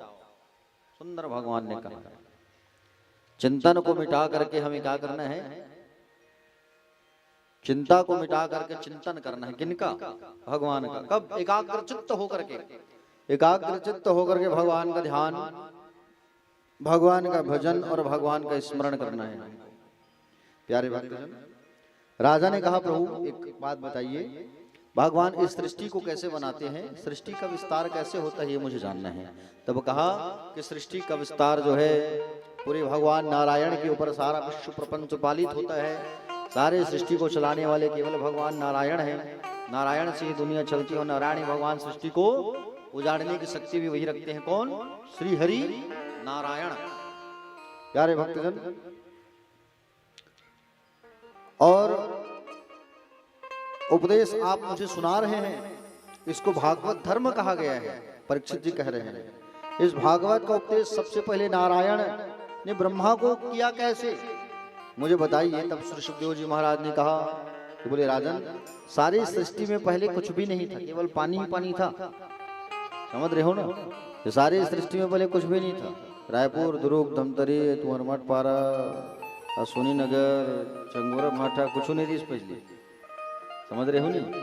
क्या था पहले पता है आपको? पूरे संसार में पानी ही पानी था। अब सोचो, पूरा संसार जलमग्न था, पानी पानी हर तरफ। संस्कृत में जल को कहते हैं नार। नार जानते हो नहीं? कैसे? नार पता है कि नहीं? जैसे गमले में आप कुछ पौधा लगाते हैं, बेला वाला वस्तु, बेला वाला जो चढ़ता है नार, जैसे कि सेमी का पौधा लगाते हो गमला में। रायपुर वाले मतलब देखिए बेचारे, मतलब गमला में बहुत सारा चीज उगा कर रखेगा। अब वो एक जगह नहीं, का करी है नहीं। जजमान मन यहाँ जाथन हूँ, देखथन छत में चढ़थन टले और एक ठन गमला हुआ, साग भाजी सभी चीज बोए। तो जल को कहा जाता है नार, और उस नार पर अयन कर रहे थे पर ब्रह्म परमात्मा निराकार मेरे गोविंद भगवान नारायण जो है। और नारायण जो है उस जल पर सुंदर अयन कर रहे थे। अयन मतलब विश्राम। नार पर अयन, नार धन अयन बराबर किसका नाम आएगा? क्या करना वही बाबू? नार धन अयन बराबर नारायण। तो इसलिए भगवान का नाम पड़ा है नारायण। बोले नारायण भगवान की। भगवान नारायण की इच्छा हुई कि मैं एक से अनेक हो जाऊं, एक से अनेक हो जाऊं, ऐसा विचार आया मन में। और एक से अनेक होने के लिए भगवान ने अपने नाभि से कमल का पुष्प प्राकट्य किया। क्या किया? कमल का फूल। और कमल के फूल के अग्रभाग से ब्रह्मा को उत्पन्न किए भगवान ने। और ब्रह्मा को जब उत्पन्न किया भगवान ने, और ब्रह्मा को जब उत्पन्न किया भगवान ने, प्यारे भक्तजन, ब्रह्मा को जब उत्पन्न किया भगवान ने, तो ब्रह्मा को दिखाई नहीं दे रहे, केवल सुनाई दे रहे। ब्रह्मा जी को दिखाई कुछ नहीं दे रहा है, केवल सुनाई। तप तप तप तप। तप को उल्टा कर दो, क्या हो जाएगा? पथ। पथ मतलब रास्ता। कौन सा रास्ता? मंजिल तक जाने का। आपको भी जाना है उस रास्ते पे, और जब तप करोगे तो उस रास्ते पर आगे जाओगे आप। तप कैसे करना है? नाम लेना है भगवान का, जप करना है, संकीर्तन करना है, इसे कहते हैं तप। ब्रह्मा जी जो है कई हजार साल तक तपस्या करने लगे, और तपस्या करने के बाद कमल के उस डंठल से, देखियो ना कमल का डंठल कितना लंबा होता है? और उस कमल के डंठल से ब्रह्मा जी नीचे उतरते उतरते उतरते उतरते उतरते जब आए, तब क्या देखा कि मेरी उत्पत्ति कहाँ से हुई है? मेरी उत्पत्ति हुई है नारायण के नाभि कमल से। सुंदर उत्पत्ति मेरा हुआ है। देखा, भगवान को प्रणाम किया। भगवान ने उनको 4 श्लोक में उपदेश प्रदान किया। क्या उपदेश प्रदान किया? चार मंत्र का भागवत का उपदेश किया है। अहमिवास निवाग्रे नान्यत सत्परम पश्चादहम रे तच्योवत सच्चित सौम्यहम ऋते अर्थ यत प्रत्येतना प्रत्येत चात्मनि तद्विद्यादात्मनो माया यथा आभासो यथात्मा यथा महान्ति भूतानि भूतेषु वचस्वनु प्रविष्टानि तथा तेषु न तिष्वहम् एतावदेव जिज्ञास्यम् तत्त्वजिज्ञानात् सुनात्मना अन्वव्यतिरिकाभ्युं यत्स्यात् सर्वत्र सर्वदा। चार श्लोक में जो अभी मैं पढ़ा हूं उसे चतुश्लोकी भागवत कहा जाता है। क्या कहा जाता है? चतुश्लोकी भागवत कहा जाता है। और इस चार श्लोकों को अगर आप रोज पढ़ोगे तो आपको 18,000 श्लोक का अध्ययन और पठन करने का आपको फल प्राप्त हो जाएगा। चतुश्लोकी भागवत को आप रोज पढ़ोगे तो चतुश्लोकी भागवत को पढ़ोगे, वंदना करोगे तो आपको भागवत कथा रसपान करने का फल प्राप्त हो जाएगा। चतुश्लोकी भागवत, मोबाइल का जमाना है, गूगल का निकालना, उसमें चतुश्लोकी भागवत निकल जाएगा। रोज पढ़ा करो उसको, ठीक है। भगवान श्री नारायण ने उपदेश दिया ब्रह्मा जी को, देखो ब्रह्मा जी, सृष्टि में केवल मैं था और सृष्टि बनने के बाद भी मैं ही रहता हूँ, सृष्टि बिगड़ने के बाद जो बच जाता है तो केवल मैं ही बचता हूँ। सुंदर उनको 4 लाइन में उपदेश प्रदान किया और जो उपदेश उन्होंने जो दिया भगवान ने उसे कहा गया चतुश्लोकी भागवत, ठीक है। देखो भागवत के 4 अर्थ होते हैं। जो भगवान ने उपदेश दिया उसका नाम है भागवत। 4 अर्थ होते हैं भागवत के। पहला, भगवान का जो हो जाए वो है भागवत, ठीक है। भगवान के भक्त का नाम है भागवत। भगवान के प्रियजनों का नाम है भागवत। भगवान से जो संबंध जोड़ लेता है वो है भागवत, ठीक है। इसलिए भगवान से संबंध जोड़ो, जीवन में कभी दुखी नहीं रहोगे। भगवान से जब संबंध जब जोड़ोगे भगवान से तो कभी तुम जो है निराश नहीं रहोगे, हमेशा प्रसन्न नहीं रहोगे। भगवान से दोस्ती कर लो, भगवान को अपना रिश्तेदार बना लो। आप भगवान को अपना पति मानो, भगवान को अपना पुत्र मानो, भगवान को अपना बेटा मानो, भगवान को अपना बाप मानो। एक रिश्ते में जोड़ो भगवान को, समझ रहे हो ना।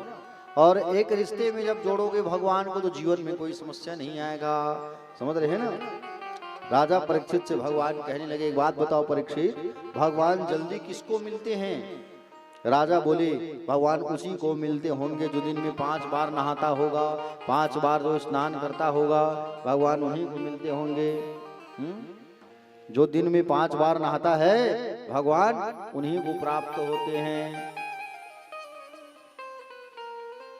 तो सुखदेव जी ने कहा, व्याधस्य चरणम ध्रुवस्य चावयो विद्या गजेंद्रस्य का जातुर्विरस्य यादव पतिरुग्रस्य किम पौरुखम कुब्जाया किमु तत्र रूपम अधिकम किम तत्सुदाम्नो धनम भगत्या तुष्यते केवलम परमया भक्ति प्रियो माधवः।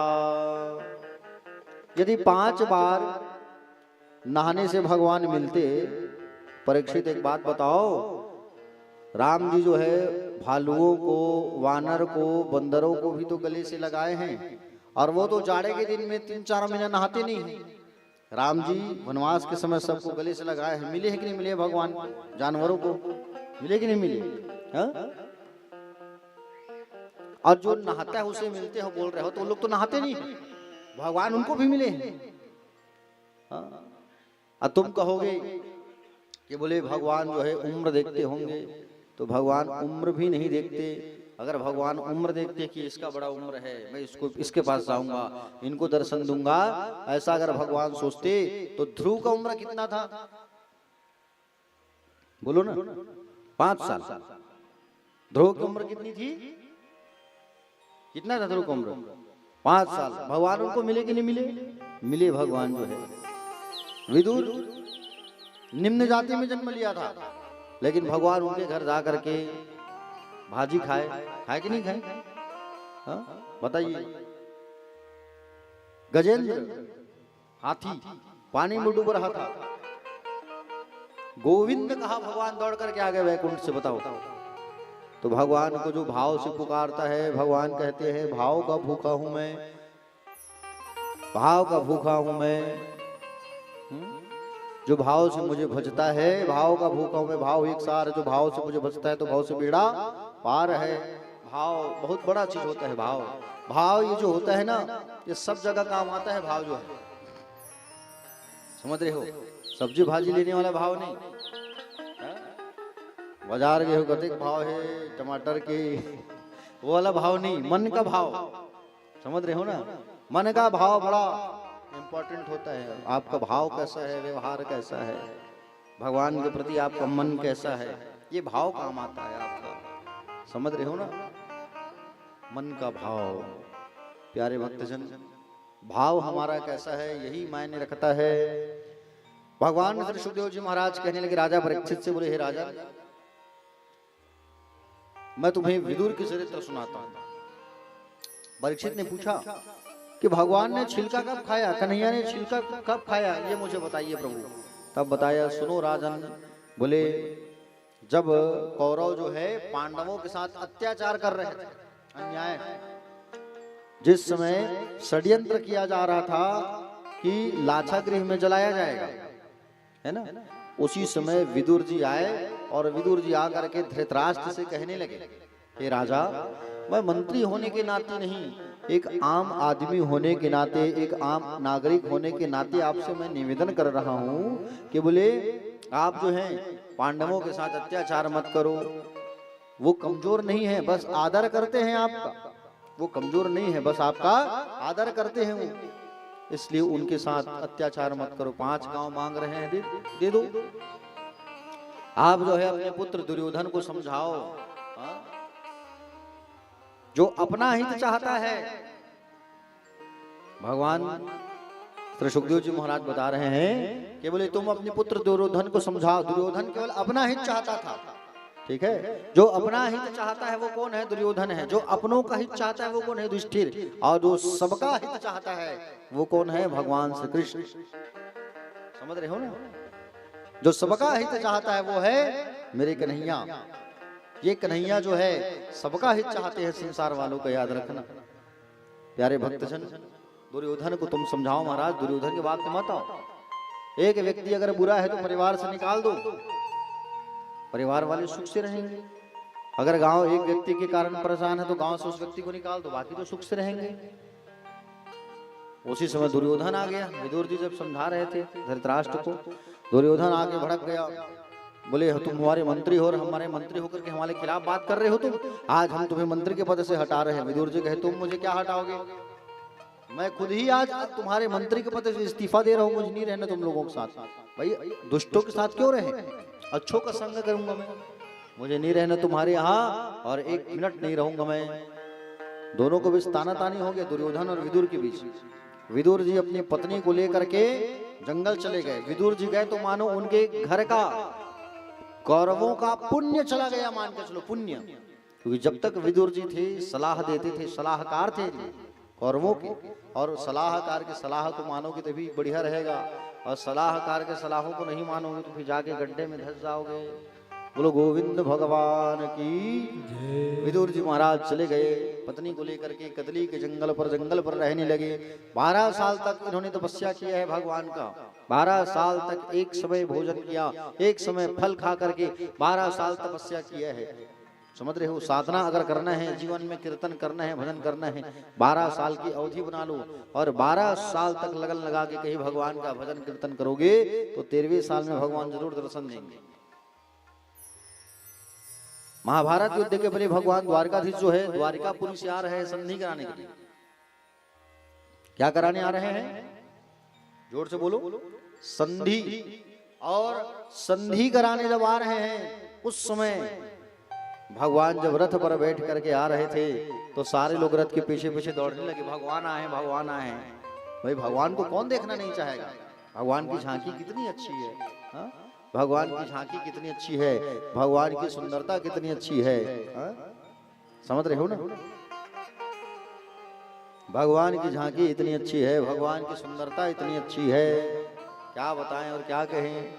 तो भीड़ जब भगवान जब आ रहे थे हस्तिनापुर, भगवान के रथ के पीछे पीछे पीछे पीछे सब दौड़ रहे हैं, भगवान के पीछे पीछे सब दौड़ रहे हैं। कितना सुंदर भगवान, उस भीड़ में विदुर विदुरायन भी खड़े हो गए भगवान को देखने के लिए। और विदुर और विदुरायन खड़े हो गए भगवान को देखने के लिए। जब खड़े हो गए तो भगवान ने तिरछी नजर से देखा, और तिरछी नजर से जब देखा तो भगवान गदगद हो गए, आनंदित हो गए विदुर विदुरायन। भगवान दुर्योधन के घर गए, और दुर्योधन के घर जब गए भगवान ना, तो उस समय दुर्योधन स्वागत किया, आइए आइए द्वारकाधीश स्वागत है आपका, आइए। और सुंदर जब स्वागत किया, स्वागत करने के पश्चात सुंदर भोजन लगाया गया। हाँ? तो भगवान पहले कहे कि चर्चा कर लेते हैं, पहले हम शांति दूत बन करके आए, तो जिस बात को लेकर के हम आए वो बात को सुनिए पहले। बोले दुर्योधन, तुम दुर्योधन नहीं, तुम सुयोधन हो, और तुम जो है तुम्हारे पास बुद्धि अच्छी है, तुम जो है पांडवों को उनकी संपत्ति दे दो, पांडवों की संपत्ति दे दो। अरे पूरा नहीं तो 5 गांव ही दे दो, कम से कम जीवन चलेगा। तो भगवान कन्हैया के ऊपर भड़क गया वो दुर्योधन, क्योंकि दुर्योधन की बुद्धि भ्रष्ट थी ना, शकुनी की ने उसकी बुद्धि को भ्रष्ट कर दिया था। अब दुर्योधन कहने लगा, बोले कन्हैया, बोले द्वारकाधीश, खबरदार, एक तुम कह रहे हो 5 गांव, मैं सुई की नोक की भांति भी संपत्ति नहीं दूंगा, सुई की नोक की भांति भी संपत्ति में नहीं दूंगा उसको। भगवान के क्रोध से आगे कहने लगा, तुम दूध बन के आए हो उस पांडवों का, कपट बन के, कपटी बन करके आए हो, तुम भी कपट भावना रखते हो। भगवान को भला बुरा कहने लगे। भगवान कहे, अब जहाँ 1 मिनट में नहीं रहूं तो ज्यादा अच्छा है। भगवान जाने लगे, और भगवान जब जाने लगे तो जा करके रोक लिया। बोले रोको, मेरे यहाँ का भोजन कौन खाएगा? अच्छा, मैं तुम्हारे यहाँ क्या खाने के लिए आया हूँ? नहीं खाऊंगा मैं तुम्हारे यहाँ। भगवान उसके 56 भोग को त्याग दिए। भगवान जो है उनके 56 भोग को त्याग दिए। दुर्योधन के मेवा त्यागे साग विदुर घर खाए। कहाँ जा रहे हैं? विदुर के घर जा रहे हैं भगवान। देखो दुर्योधन, मुझे नहीं खाना तुम्हारे यहाँ, तुम्हारा मन साफ नहीं है और मेरे पेट में भूख नहीं है। भोजन 2 ही परिस्थिति में करना चाहिए, कि मन साफ होना चाहिए और खाने वाले के पेट में भूख होना चाहिए। अब कहीं चले गए हो तुम अतिथि बन करके, और अतिथि बन करके कहीं चले गए हो, और तुम्हें लोग जो है घूर घूर के देख रहे हैं, आंख बड़ा करके, ओहो पिछले महीना मायरी से फिर आ गई है, समझी है, खाली ऐच के काम करते, आतिथ्य बने तुरंत जाम नहीं का है, 4-5 दिन रुक जाते, सेवा करे लगते है नहीं। तो अतिथियों को कहीं बड़ा बड़ा आंख करके देखोगे तुम, और अतिथियों को बड़ा बड़ा आंख करके कहीं देखोगे तो तुमको एक नरक में ऐसा जाओगे तुम जो है ना, तो उस नरक में क्या होगा, बड़े बड़े चील कौवे तुम्हारे आंख को निकालेंगे। इसलिए अतिथियों को कभी बड़े बड़े आंख से मत देखना, ठीक है? अतिथि भगवान का स्वरूप होता है। कोई भी घर में अतिथि आता है उनका स्वागत करना, सत्कार करना, सम्मान करना अतिथियों का। अतिथियों को कभी नाराज मत करना, ठीक है? अब तुम कहीं चले गए हो और तुमको पूछा गया कि बोले खाना खाओगे, खाना खावे बनवा दूंगा। अब पूछो मत भाई, रात में अगर तुम कहीं गए हो तो सीधी सी बात है, या कहीं दूर से आए हो तो खाना खाओगे ही। हाँ? तो लोग जो है पूछते हैं प्यारे। हाँ? देखो पहले के लोग रिश्ता कैसे निभाते थे पता है? पहले के लोग रिश्ता निभाते थे, जमीन से जुड़ करके रिश्ता निभाते थे। पहले के लोग जमीन से जुड़ करके रिश्ता निभाते थे। क्यों? क्योंकि लोग मिट्टी के बर्तन में खाया करते थे, जमीन से जुड़ के रिश्ता निभाते थे। मिट्टी के बर्तन के बाद जमाना आया कौन सा? कांस, पीतल, नेर कांस, है कि नहीं? तो लोग कांस में खाना चालू किए तो रिश्तों में क्या होने लगा? टिन टान होने लगा। उसके बाद जनरेशन कौन सा आया? कांच का गिलास, है कि नहीं? कांच के गिलास में खाबो, कांच के गिलास में पीबो, कांच की कटोरी यूज करो, ऐसा है कि नहीं? कांच का गिलास का प्रयोग करो, ऐसा। तो कांच का जब उपयोग होने लगा तो एक बार को छुआ तो रिश्ते को तोड़ो। हा? कांच वही होता है ना, पटपट टूट जाता है, रिश्ता तोड़ो, उससे नहीं रखना उससे रिश्ता। अब कौन सा जमाना आ गया? अब जमाना आया है खाओ पियो फेंको, थर्माकोल यूज एंड थ्रो, खाओ पियो फेंको। वो सगा आज ही ठीक है जी, आज ही चाय पानी बना के दे दू, और आज ही ठीक है, नहीं है फिर श्री राजा। प्यारे भक्तजन, तो भगवान कहे कि दुर्योधन मुझे नहीं रखाना तुम्हारे यहाँ, मेरा भोजन का प्रबंध कहीं और है। ऐसा कह करके भगवान चले गए कहाँ? विदुर के घर। आज हरि आए विदुर घर पावना, आज हरि आए।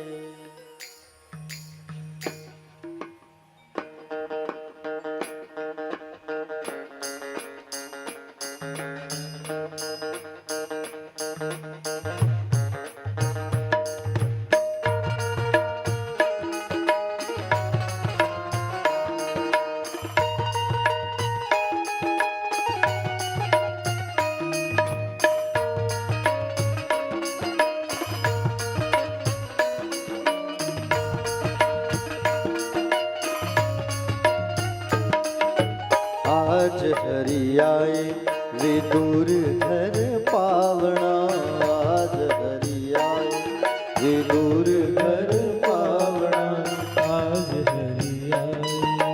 पावन तो लागे परम है सुहावना, आज हरि आए विदुर घर पावना, आज हरि आए।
विदुर नहीं घर में विदुरानी, विदुर नहीं घर में विदुरानी, आवत देखी सारंग पानी, आवत देखे शारद पानी। विदुर नहीं घर में विदुरानी, विदुर नहीं घर में विदुरानी, आवत देखी सारंग पानी, आवत देखे शारद पानी। भूली देह नहीं आवी चिंता, नहीं आवे चिंता, भूली देह नहीं आवी चिंता, नहीं आवे चिंता।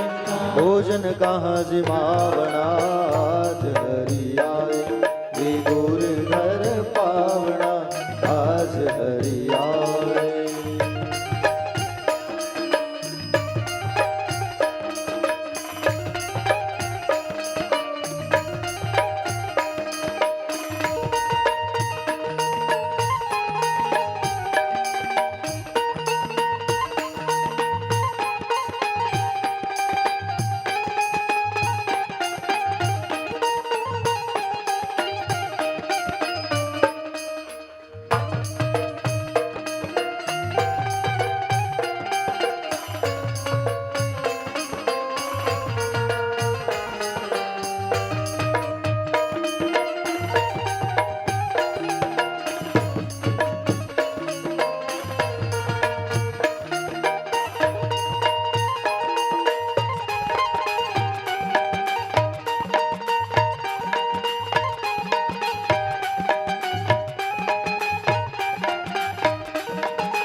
लीला बहुत प्रेम से लाई, गिरी गिरी सब देख गिराई, केला बहुत प्रेम से लाई, केला बहुत प्रेम से लाई, गिरे गिरे सब देत गिराई, गिरे गिरे सब देख गिराई, छिलका देत श्याम मुख माही, छिलका देख श्याम मुख माही, छिलका देत श्याम मुख माही, छिलका देख श्याम मुख माही, लागे परम सुहावना आज हरि आए, विदुर घर पावना आज हरि आए।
इतने माह विदुर जी आए, इतने माह विदुर जी आए, खोटे खारे वचन सुनाए, छोटे खारी वचन सुनाए, इतने माह विदुर जी आए, इतने माह विदुर जी आए, खोटे खारे वचन सुनाए, छोटे खारी वचन सुनाए, छिलका देत श्याम मुख माही, छिलका देख श्याम मुख माही, छिलका देत श्याम मुख माही, छिलका देख श्याम मुख माही, कहाँ गवाई तेरी भावना आज हरि आए, विदुर घर पावना आज हरि आए।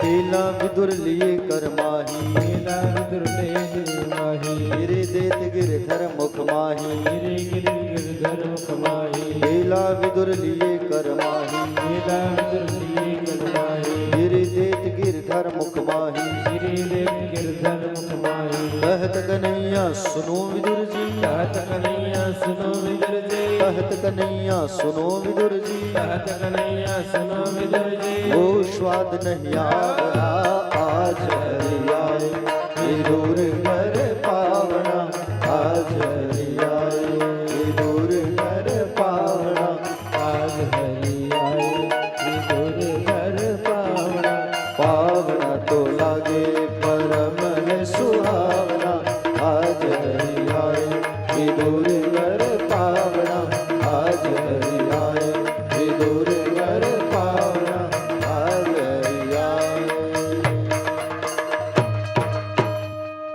आज हरि आए, विदुर घर पावना आज हरि आए।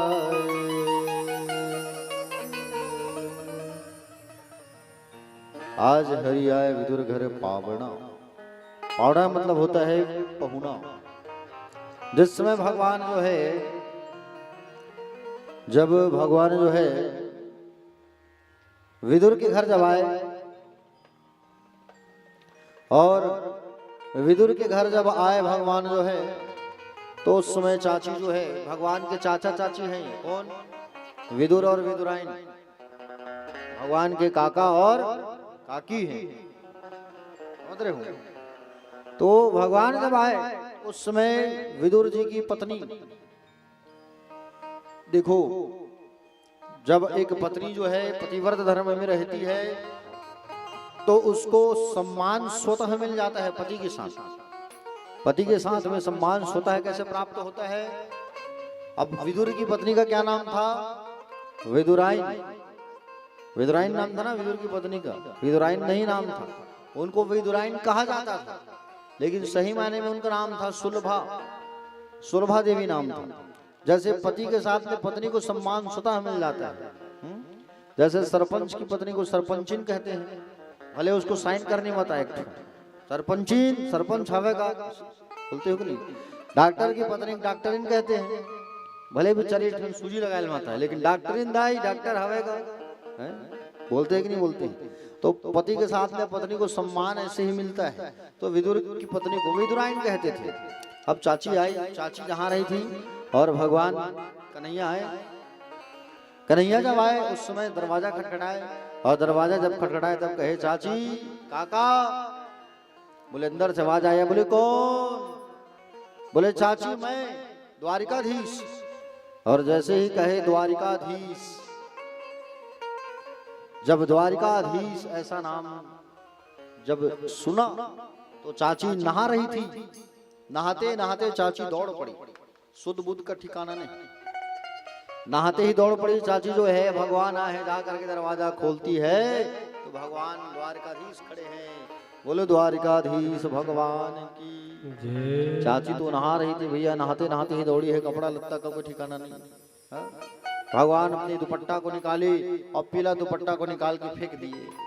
शरीर पूरा ढक गया, और शरीर जब ढक गया पूरा, तब जा करके भगवान ने कहा, बोले काकी अंदर नहीं बैठाओगी हमें? हाँ अंदर नहीं बैठाओगी मुझे? आओ कन्हैया आओ आओ आओ। सुंदर बुलाया, आओ कन्हैया आओ आओ। और भगवान को बुला करके बैठाने लगे, और सुंदर भगवान को अंदर बैठाई चाची जो है। चाची से कहती है, चाची से कहते हैं भगवान जो है कि बोले चाची बड़े जोर से भूख लगी है, अरे कछु हो तो खाने को दे देते आप, बड़े जोर जोर से भूख लग रही है। तो कहे कि बोले ठीक है कन्हैया, केला है तो केला लेकर के आती हूँ मैं। चाची अंदर गई, केला लेकर के आई, और केला लेकर के आई चाची जो है, केला खिलाने लगी भगवान को, छिलका छिलने लगी। भगवान कहे सबरी की याद आ गई मुझे। हाँ भगवान कहे सबरी की याद आ गई मुझे। सबरी वैसे ही तो करती थी ना, फल लाती थी और चक चक के खिलाती थी भगवान को। और विदुराइन भी वही कार्य कर रही है। विदुराइन जो है केला के छिलका को छिल रही है, और छिलका को छिल रही है, उधर को फेंक रही है, भगवान को छिलका खिला रही है। भगवान को छिलका खिला रही है कौन? विदुराइन। अब एक छिलका खाए भगवान, दो छिलका खाए, भगवान को आस लगा रहता था अब खिलाएगी विदुराइन, अब खिलाएगी, काला खिलाई, छिलका खवा भगवान है। भगवान छिलका खाते खाते खाते खाते 30 से 35 छिलका खा गए। कितना छिलका खाए? 35 छिलका। अब विदुर चाचा पहुंच गए उतने में। विदुर चाचा आए, विदुर चाचा आके कहे ए विदुराइन क्या कर रही है तू? अरे उतने बड़े राजा को छिलका खिला रही है, हा? उतने बड़े राजा को छिलका खिला रही है तू? भगवान को नहीं चमका दिए। चाचा का आप चुप रहो, आप क्या जानोगे, इतना स्वाद है छिलका में, है? छिलका में स्वाद रहे जी, बताओ स्वाद रहेगा छिलका में? छिलका में स्वाद रहेगा केला का? ये नहीं रहेगा। रहेगा कि नहीं रहेगा स्वाद छिलका में? अरे हाँ हूं तो बोलो। कभी छिलका खाए हो घाट पर? आज प्रसाद में छिलका बंटवा देते हैं। चलो छिलकल छिलके थोड़ा थोड़ा छोटे छोटे कटवा देते हैं। छिलका खाओगे? भाव में आकर के इन्होंने कितना छिलका खाया? 35 छिलका खा गए भगवान जो है। बोलो बाके बिहारी लाल की। 35